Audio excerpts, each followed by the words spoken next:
If you approach design as though it's just about making things, it's going to be super difficult for you to get above $5,000 a month. Obviously, if you look around you, you look at Framer, you look at all the AI tools, it's getting easier and easier for non-designers to get almost professional results designing stuff. So if that's all you're offering, it's going to be super, super difficult for you to charge more than 5K or to charge just an amount of money that's actually commensurate with the value that you can deliver if you're not just making things. And that means understanding design as a process. What do I mean by that?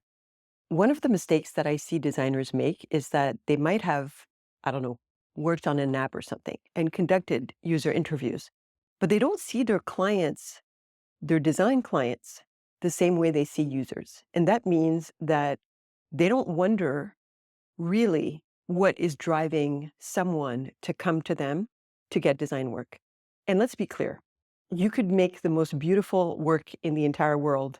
People are, chances are, not there because they just want a beautiful thing. They actually want results. They want, like every other user that you've researched, they want that transformation. If they own a business, maybe a brick and mortar shop, they want more people walking in the door. If they own an online business, they want more customers, they want more leads, they want to be seen maybe as a successful entrepreneur. They might want to have a certain impact in their business.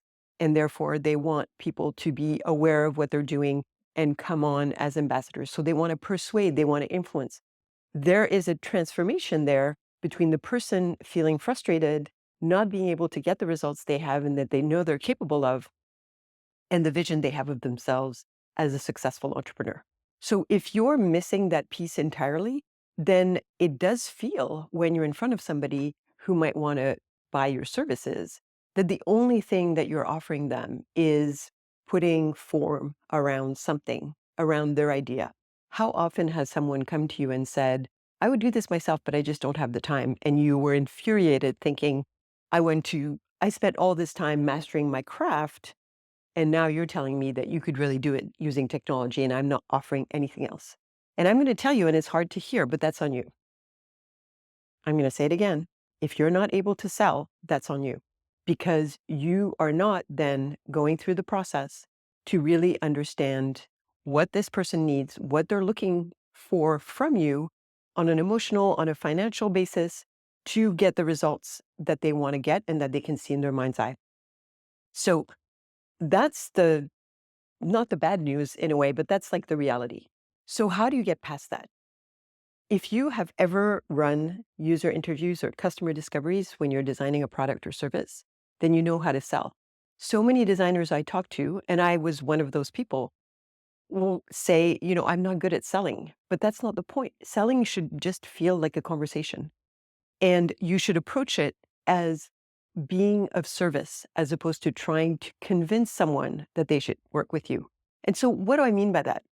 When you're designing a product, service, or platform, you're really trying to figure out what the pain point is of that user. And you should look at your design clients in that same way. They have a pain point and you want to get to it. So if you show up as an act of service, thinking, yes, you know that you have skills, strategy, and craft that can help you ideally solve that person's problem, but you're not there to sell them on that. You're there to really understand what it is that they're suffering from. Because it's possible that they maybe don't need design at this moment. And therefore, you could actually provide value to them simply by saying to them, you don't need a website right now. Maybe you just need a landing page, or you don't need a website right now because don't really have a product that anybody wants. So you would be wasting your money if we were to build a website right now. And that's not what you need. And what that does is it actually takes the pressure off of you thinking that you absolutely have to be hired.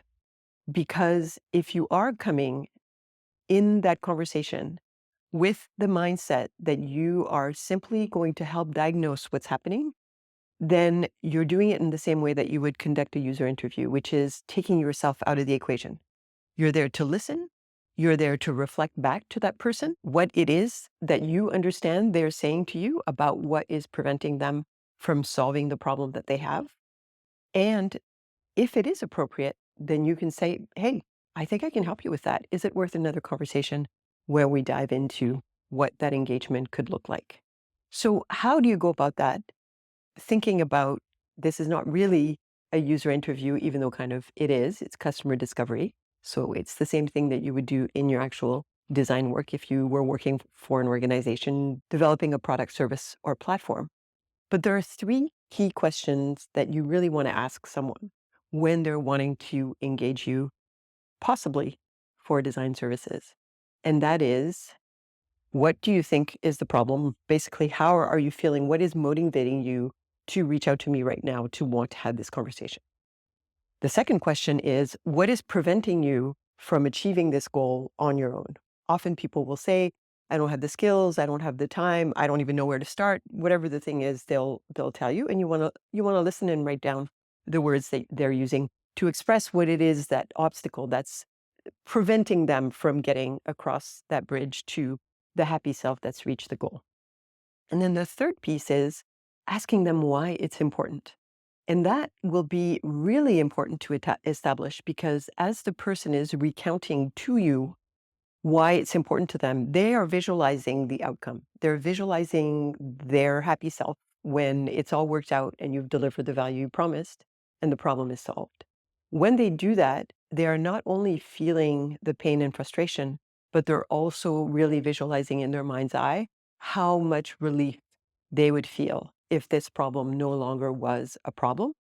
And that in turn will help you establish how much money they might be willing to spend to get that problem fixed. And that helps us when we are dealing with clients who might approach us not knowing how much design is worth or should be worth, and who might therefore have an unrealistic sense of what the budget is that they need to set aside for it. Now, let's be clear that some people will not be your clients. They will say things like, I have $500 to do this whole brand identity. And those people are not your clients, and that's fine. You can, if you feel that you can't help them, then you can redirect them and recommend someone else.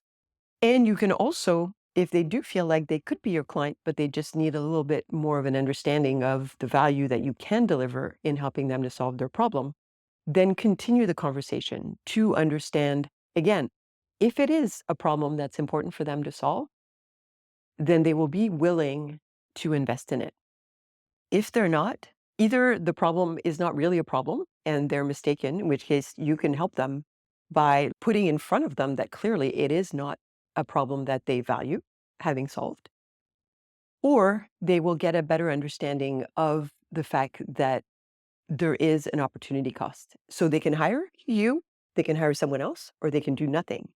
And if you help them understand what happens if they do nothing, they will also be able to understand how important that problem is to get solved. So if, for example, they have this website and it's not converting, they have all these visitors, but nobody ever buys from them. Well, those lost sales are super easy to quantify, right? What is your sales objective? Where are you at right now? What's the difference? If I can help you make more money, basically solve this problem, then what is that worth to you? And it's very easy, if you are looking at the actual opportunity cost of doing nothing, to assign value then to what you can offer using design as a process to solve the problem that they have. So moving away from trading design as it's a certain amount of dollars per hour to what is the size of the problem that I can solve for you, how important it is for you to solve it, and what is the opportunity cost of doing nothing.